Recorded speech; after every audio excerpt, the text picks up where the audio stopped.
Petrol car വേണോ electric car വേണോ? Petrol പാമ്പുകൾ ഈ വീട്ടിൽ സോളാർ ഉള്ള ഇലക്ട്രിക് കാറിൽ നിന്നും പുറത്തിറങ്ങാത്ത ഒരാളെ എനിക്കറിയാം. അപ്പൊ ഈ പെട്രോളും ഇലക്ട്രിക്കും അല്ലാതെ വേറെ ഐറ്റം കൂടി ഉണ്ട്. അതോടെ പറഞ്ഞുതരാം. ഈ നടന്നു പോവാ ബസ്സിൽ പോകുന്ന അല്ല കേട്ടോ, വേറെ സാധനം ഉണ്ട്, അതിപ്പോ പറയാം. അപ്പൊ ഇത്തരം കാര്യം കേട്ടല്ലോ. ഇനി നമുക്കൊരു കൺഫ്യൂഷനിലെത്താം. ഒരു പുതിയ കാർ വാങ്ങാൻ ഇന്ന് നമ്മൾ തീരുമാനിക്കുന്ന സമയത്ത് എല്ലാവരുടെയും മനസ്സിലേക്ക് ആദ്യം വരുന്ന ഒരു സംശയമാണ് ഇലക്ട്രിക് കാർ വേണോ അതോ പെട്രോൾ കാർ വേണോ എന്ന കാര്യം. ഈ വീഡിയോയിൽ നമുക്ക് ഈ കാര്യം വളരെ വിശദമായി തന്നെ ഓരോ കാര്യങ്ങളും എടുത്ത് ചർച്ച ചെയ്യാം. വീഡിയോയുടെ അവസാനം ഇത് രണ്ടുമല്ലാതെ ഞങ്ങളായി കണ്ടുപിടിച്ച വേറൊരു ഓപ്ഷൻ കൂടി പറയുന്നുണ്ട്. നടന്നു പോകാനോ ബസ് കയറി പോകാനോ ഒന്നും അല്ല. വീഡിയോ അവസാനം വരെ സ്കിപ്പ് ചെയ്യാതെ കണ്ടോളൂ, നിങ്ങൾക്ക് തീർച്ചയായിട്ടും ഉപകാരപ്പെടും. ഇലക്ട്രിക് കാർ വാങ്ങുന്നത് കൊണ്ടുള്ള ഗുണങ്ങളും ദോഷങ്ങളും, അതുപോലെ തന്നെ പെട്രോൾ കാർ വാങ്ങുന്നത് കൊണ്ടുള്ള ഗുണങ്ങളും ദോഷങ്ങളും ആദ്യം ഒന്ന് പറഞ്ഞു വെക്കാം.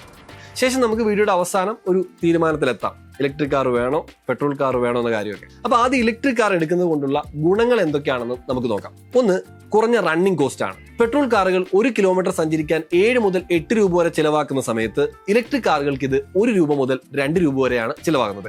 ഇൻസ്റ്റന്റ് ആക്സലറേഷൻ, കോടികൾ വിലയുള്ള സ്പോർട്സ് കാറുകളെ വെല്ലുന്ന ഇൻസ്റ്റന്റ് ആക്സലറേഷൻ ആണ് പല ഇലക്ട്രിക് കാറുകളും നൽകുന്നത്. ഇലക്ട്രിക് മോട്ടോർ ഉൽപ്പാദിപ്പിക്കുന്ന ഇൻസ്റ്റന്റ് ടോർക്കാണ് ഇതിന് കാരണം. ഒരു പ്രാവശ്യമെങ്കിലും ഇലക്ട്രിക് കാറുകൾ ഓടിച്ചവർക്ക് ഇത് പെട്ടെന്ന് കത്തും. അടുത്തത് കുറഞ്ഞ മെയിൻ്റനൻസ് ആണ്. ഇലക്ട്രിക് കാറുകൾക്ക് എഞ്ചിൻ ഇല്ലാത്തതിനാൽ എഞ്ചിനുമായും ഗിയർ ബോക്സുമായും മറ്റും ബന്ധപ്പെട്ട വലിയ പരിപാലന ചെലവുകൾ ഒന്നും വരാൻ സാധ്യതയില്ല. നഗരത്തിൽ സുഖകരമായി യാത്ര ചെയ്യാനാവുമെന്നത് മറ്റൊരു പ്രത്യേകത. പെട്ടെന്നുള്ള ആക്സലറേഷനും സൈലന്റ് ആയിട്ടുള്ള യാത്രയും നഗരത്തിലുള്ള യാത്ര ഇലക്ട്രിക് വാഹനങ്ങളിൽ ഒന്നുകൂടെ സുഖകരമാക്കും.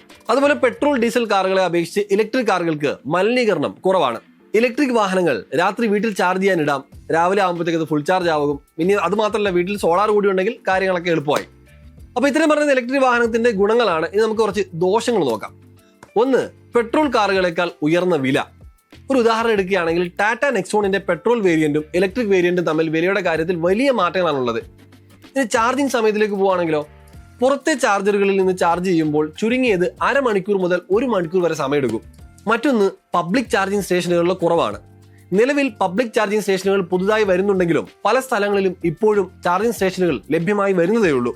അതുപോലെ റേഞ്ച് ആങ്സൈറ്റി. കുറഞ്ഞ റേഞ്ചുള്ള വാഹനങ്ങൾ ഓടിക്കുന്നവർക്ക് റേഞ്ച് ആങ്സൈറ്റി വരുന്നത് കാരണം ഡ്രൈവർക്ക് ദീർഘദൂര യാത്രകളിൽ ഡ്രൈവിംഗ് ആസ്വദിക്കാൻ സാധിക്കുന്നില്ല. അവർക്ക് എപ്പോഴും ഇതിനെക്കുറിച്ചുള്ള ഒരു ആശങ്കകൾ ഉണ്ടാവും. കൃത്യമായ പ്ലാനിങ്ങോടെ യാത്ര ചെയ്യുന്നവരുടെ കാര്യമല്ല ഞാൻ ഈ പറഞ്ഞത്, അല്ലാത്തവരുടെ കാര്യമാണ്. അടുത്തത് ബാറ്ററി റീപ്ലേസ്മെന്റ് കോസ്റ്റ് ആണ്. അൺലിമിറ്റഡ് വാറണ്ടി ഇല്ലാത്ത വാഹനങ്ങളിൽ വാറണ്ടി കഴിഞ്ഞാൽ വരാൻ സാധ്യതയുള്ള ബാറ്ററി റീപ്ലേസ്മെന്റ് കോസ്റ്റ് വളരെ വലുതാണ്. ബാറ്ററി മുഴുവനായി മാറ്റാതെ ഷെല്ലുകളായി മാറ്റാൻ സാധിക്കുന്ന സാങ്കേതിക വിദ്യയെല്ലാം വരുമെന്ന് പറയുന്നുണ്ടെങ്കിലും അതിലൊന്നും ഒരു ഉറപ്പും പറയാൻ സാധിക്കില്ല. ഇതെല്ലാമാണ് ഇലക്ട്രിക് വാഹനങ്ങൾ വാങ്ങുന്നത് കൊണ്ടുള്ള ഗുണങ്ങളും ദോഷങ്ങളും. ഇനി നമുക്ക് പെട്രോൾ കാർ വാങ്ങുന്നതുകൊണ്ടുള്ള ഗുണങ്ങൾ എന്തൊക്കെയാണെന്നും ദോഷങ്ങൾ എന്തൊക്കെയാണെന്നും നോക്കാം. കുറഞ്ഞ ഇനിഷ്യൽ കോസ്റ്റ്. ഇലക്ട്രിക് വാഹനങ്ങളെ അപേക്ഷിച്ച് പെട്രോൾ കാറുകൾക്ക് വില കുറവായിരിക്കും. മറ്റൊന്ന്, വേഗത്തിൽ ഇന്ധനം നിറയ്ക്കാൻ സാധിക്കും. ഒരു 2-3 മിനിറ്റിനുള്ളിൽ പെട്രോൾ വാഹനങ്ങളിൽ ഇന്ധനം നിറയ്ക്കാനാകുന്നതിനാൽ ഇവികളെ പോലെ അധിക സമയം ചെലവഴിക്കാതെ തന്നെ ഇതിന് വേണ്ടി വരുന്ന സമയം നമുക്ക് ലാഭിക്കാൻ സാധിക്കും. അടുത്തത്, പെട്രോൾ പമ്പുകളുടെ ലഭ്യതയാണ്. നമുക്കറിയാം, ഇന്ന് നമ്മുടെ നാട്ടിലെ ഏതൊരു ഗ്രാമപ്രദേശത്തും 24 മണിക്കൂറും പ്രവർത്തിക്കുന്ന പെട്രോൾ പമ്പുകൾ ഇഷ്ടം പോലെ ഉള്ളതിനാൽ എവിടെയും യാത്ര ചെയ്യാനുള്ള കോൺഫിഡൻസ് പെട്രോൾ കാർ ഉപയോഗിക്കുന്നവർക്ക് ലഭിക്കുന്നുണ്ട്. ഇനി കൂടുതൽ ദൂരം പെട്ടെന്ന് എത്താൻ സാധിക്കുന്നുള്ളതാണ്. റേഞ്ച് കുറഞ്ഞ വാഹനത്തിൽ കൂടുതൽ ദൂരം സഞ്ചരിക്കുമ്പോൾ നമ്മൾ ഒരുപാട് സമയം ചാർജിങ്ങിന് വേണ്ടി കണ്ടെത്തേണ്ടി വരും. എന്നാൽ പെട്രോൾ കാറുകളിൽ ഈ ഒരു പ്രശ്നം ഉദിക്കുന്നതേയില്ല. മറ്റൊന്ന്, ഡ്രൈവിംഗ് ഫീലാണ്. ഒരുപാട് പേര് ഇന്നും പെട്രോൾ അല്ലെങ്കിൽ ഡീസൽ കാറുകളുടെ എഞ്ചിൻ സൗണ്ട് കേട്ടുകൊണ്ട് ഡ്രൈവ് ചെയ്യാൻ ആഗ്രഹിക്കുന്നവരാണ്.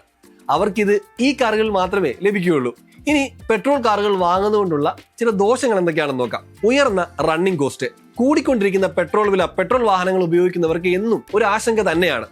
ഒപ്പം എഞ്ചിനും ഗിയർ ബോക്സും അതിനോടനുബന്ധിച്ച് മറ്റ് സ്പെയർ പാർട്സും പെട്രോൾ വാഹനങ്ങൾക്കുള്ളതിനാൽ പീരിയോഡിക് സർവീസുകൾക്ക് വലിയ തുക തന്നെ മാറ്റിവെക്കേണ്ടി വരും. ഇനി പെട്രോൾ വാഹനങ്ങൾ കൂടുതൽ മലിനീകരണം ഉണ്ടാക്കുമെന്ന കാര്യം മറ്റൊരു വസ്തുതയാണ്. ഇലക്ട്രിക് വാഹനങ്ങളുടെ ബാറ്ററികൾ നിർമ്മിക്കാൻ പ്രകൃതിയെ വളരെയധികം ചൂഷണം ചെയ്യുന്നുണ്ട് എന്നതിനെക്കുറിച്ചെല്ലാം ചർച്ചകൾ നടക്കുന്നുണ്ട്. അത് നമുക്ക് പിന്നീട് ചർച്ച ചെയ്യാം. ഇത് രണ്ടും ഒരേ കാര്യം തന്നെയാണ്, നമുക്ക് പിന്നീട് ചർച്ച ചെയ്യാം. ഇനി പെട്രോളിന്റെ വില കൂടുന്നതിനും കുറയുന്നതിനും അനുസരിച്ച് നിങ്ങളുടെ മാസ ബഡ്ജറ്റും മാറിമറിയും. ഇന്ത്യ ഉൾപ്പെടെയുള്ള രാജ്യങ്ങൾ ഇലക്ട്രിക് വാഹനങ്ങളെ നല്ല രീതിയിൽ പ്രോത്സാഹിപ്പിച്ചുകൊണ്ടിരിക്കുമ്പോൾ പെട്രോൾ വാഹനങ്ങൾ ഉപയോഗിക്കുന്നവർക്ക് ഭാവിയിൽ നിയന്ത്രണങ്ങൾ വരാൻ സാധ്യതയുമുണ്ട്. പല വിദേശ രാജ്യങ്ങളും വാഹന നിർമ്മാണ കമ്പനികളും പെട്രോൾ വാഹനങ്ങൾ 2030 ശേഷം പുറത്തിറക്കുന്നില്ല എന്ന രീതിയിൽ വരെ വാർത്തകൾ വന്നു തുടങ്ങിയിട്ടുണ്ട്. അപ്പൊ ഇപ്പൊ നമ്മൾ പറഞ്ഞു വന്നത് ഇലക്ട്രിക് വാഹനങ്ങളുടെയും പെട്രോൾ വാഹനങ്ങളുടെയും ഗുണങ്ങളും ദോഷങ്ങളുമാണ്. ഇനി നമുക്ക് ഒരു കൺക്ലൂഷനിലെത്താം. പെട്രോൾ കാറുകൾക്കും ഇലക്ട്രിക് കാറുകൾക്കും അതിൻ്റെതായ ഗുണങ്ങളും ദോഷങ്ങളുമുണ്ട്. EV കാറുകൾക്ക് പരിപാലന ചിലവ് കുറവാണ്. അതോടൊപ്പം യാത്ര ചെയ്യാനുള്ള ചിലവും കുറവാണ്. വീട്ടിൽ ചാർജിംഗ് സൗകര്യമുള്ളവർക്ക് സിറ്റി യൂസിനും വളരെ ഉപകാരപ്രദമാണ്. ഇതോടൊപ്പം പുതുതായി വന്ന ടെക്നോളജി നിങ്ങൾക്ക് അനുഭവിച്ചറിയണമെന്ന് കൂടി ഉണ്ടെങ്കിൽ നിങ്ങൾ ഇലക്ട്രിക് കാർ വാങ്ങുക. ഇനി ചാർജിംഗ് ഇൻഫ്രാസ്ട്രക്ചർ അധികമില്ലാത്ത സ്ഥലങ്ങളിൽ ദീർഘദൂര യാത്ര നടത്തുന്നവരാണ് നിങ്ങളെങ്കിൽ, ചാർജിംഗ് സ്റ്റേഷനിലും മറ്റും അധിക സമയം ചിലവഴിക്കാൻ നിങ്ങൾക്ക് സാധിക്കുന്നില്ലെങ്കിൽ, കുറച്ച് വർഷങ്ങൾ കഴിഞ്ഞാൽ ഉയർന്ന റീസെയിൽ വാല്യൂ നിങ്ങൾക്ക് വേണമെന്നുണ്ടെങ്കിൽ നിങ്ങൾക്ക് പെട്രോൾ കാറുകളാണ് നല്ലത്. ഇനി ഇലക്ട്രിക് കാറുകളിലേക്ക് പെട്ടെന്ന് മാറാൻ താല്പര്യമില്ല, പെട്രോൾ കാറുകളുടെ ഉയർന്ന ഇന്ധന ചെലവ് താങ്ങാൻ സാധിക്കുന്നില്ല എങ്കിൽ നിങ്ങൾക്ക് വേറൊരു സൊല്യൂഷൻ കൂടി ഞങ്ങൾ പറഞ്ഞുതരാം. ഹൈബ്രിഡ് കാറുകൾ. ലിറ്ററിന് 28 കിലോമീറ്റർ വരെ മൈലേജ് ലഭിക്കുന്ന സെൽഫ് ചാർജിംഗ് ഹൈബ്രിഡ് കാറുകൾ ഇന്ന് നമ്മുടെ മാർക്കറ്റിലുണ്ട്. ഇവ ഇലക്ട്രിക് കാറുകളുടെ അത്ര റണ്ണിംഗ് കോസ്റ്റിൽ കുറവ് വരുന്നില്ലെങ്കിലും ഒരു സാധാരണ പെട്രോൾ കാറിന്റെ പകുതി പെട്രോൾ ചെലവ് മാത്രമേ ഉണ്ടാവുകയുള്ളൂ. പെട്ടെന്ന് ഇലക്ട്രിക് കാറുകളിലേക്ക് മാറാൻ മടിയുള്ളവരും ഇലക്ട്രിക് കാറുകളിൽ പുതിയ ടെക്നോളജി എന്തെങ്കിലും വരാൻ കാത്തിരിക്കുന്നവർക്ക് ഹൈബ്രിഡ് കാറുകൾ ഒരു മികച്ച ഓപ്ഷനാണ്. അപ്പോൾ നിങ്ങൾ ഇലക്ട്രിക് കാർ വാങ്ങുമോ അതോ പെട്രോൾ കാർ വാങ്ങുമോ, അതുമല്ലെങ്കിൽ ഹൈബ്രിഡ് കാർ വാങ്ങുമോ? നിങ്ങളുടെ അഭിപ്രായം കമന്റ് ചെയ്യൂ. അപ്പോൾ ഇത്തരത്തിലുള്ള ഫിനാൻസ് റിലേറ്റഡ് കണ്ടന്റുകൾക്കായിട്ട് ചാനൽ സബ്സ്ക്രൈബ് ചെയ്യാൻ മറക്കല്ലേ.